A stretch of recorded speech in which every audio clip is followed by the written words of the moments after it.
Assalamualaikum warahmatullahi wabarakatuh. Kembali lagi di channel Marsha Subiakto. Pada kesempatan kali ini kita akan kembali membahas informasi menarik. Kali ini kembali terkait dengan seleksi P3K di tahun 2024 ini ya. Jadi tentunya teman-teman sudah tahu lah ya bahwa seleksi P3K di tahun 2024 ini rencananya akan dibagi menjadi dua gelombang. Gelombang pertama, pengumumannya akan dimulai besok ya, di tanggal 30 September 2024. Kemudian untuk pendaftarannya akan dimulai di tanggal 1 Oktober 2024. Gelombang pertama ini diperuntukkan bagi pelamar prioritas gitu ya. Guru P1 atau guru yang sudah lolos tahun 2021 tetapi belum mendapatkan formasi. Kemudian D4 bidan pendidik ya, formasi tahun 2023. Kemudian XTHK 2 dan tenaga non ASN yang masuk dalam database PKN. Kemudian gelombang kedua ini khusus diperuntukkan bagi tenaga non ASN yang aktif bekerja di instansi pemerintah.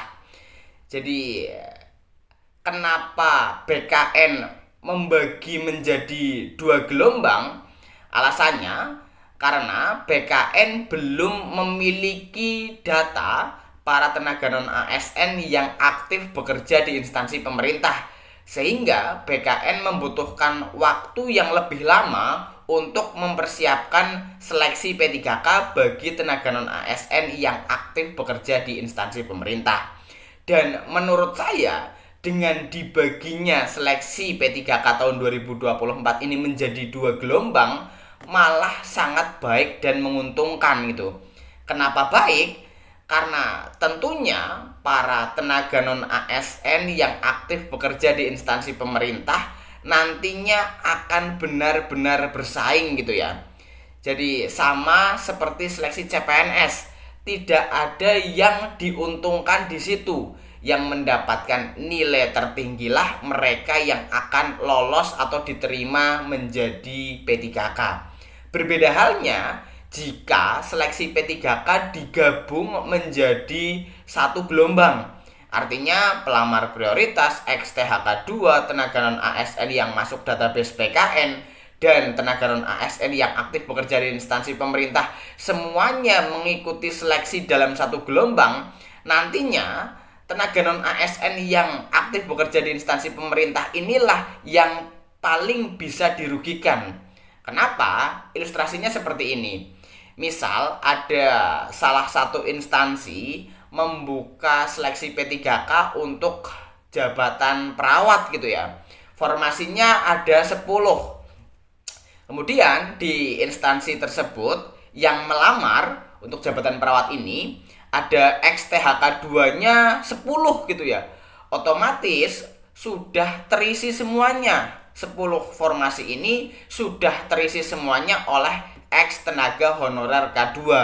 Karena XTHK 2 ini diprioritaskan gitu ya dalam pengadaan P3K tahun 2024.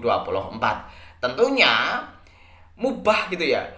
Buat apa ikut seleksi nih para tenaga non ASN yang aktif bekerja di instansi pemerintah, karena formasi yang dibuka sepenuhnya sudah terisi oleh XTHK 2. Jadi ikut seleksi juga tidak ada gunanya gitu. Nah, berbeda halnya jika dibagi menjadi dua gelombang ini. Nantinya formasi yang dibuka sepenuhnya diperebutkan oleh para tenaga non ASN yang aktif bekerja di instansi pemerintah. Karena untuk gelombang pertama, gelombang bagi pelamar prioritas XTHK 2 dan tenaga non ASN yang masuk dalam database BKN sudah berakhir gitu ya seleksinya. Artinya formasinya sudah terpenuhi. Tinggal sisa formasinya jika ada nanti diperuntukkan bagi tenaga non ASN yang aktif bekerja di instansi pemerintah. Jadi tidak ada ruginya seleksi P3K dibagi menjadi dua gelombang, karena malah sangat baik dan menguntungkan khususnya bagi pelamar yang aktif bekerja di instansi pemerintah ya, atau non ASN yang aktif bekerja di instansi pemerintah. Artinya mereka tidak masuk dalam database PKN. Jadi mungkin bisa dipahami ya terkait dengan hal ini.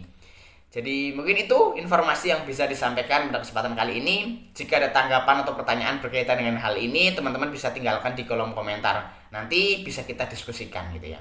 Mungkin cukup sekian. Terima kasih. Mohon maaf bila ada kesalahan. Wassalamualaikum warahmatullahi wabarakatuh.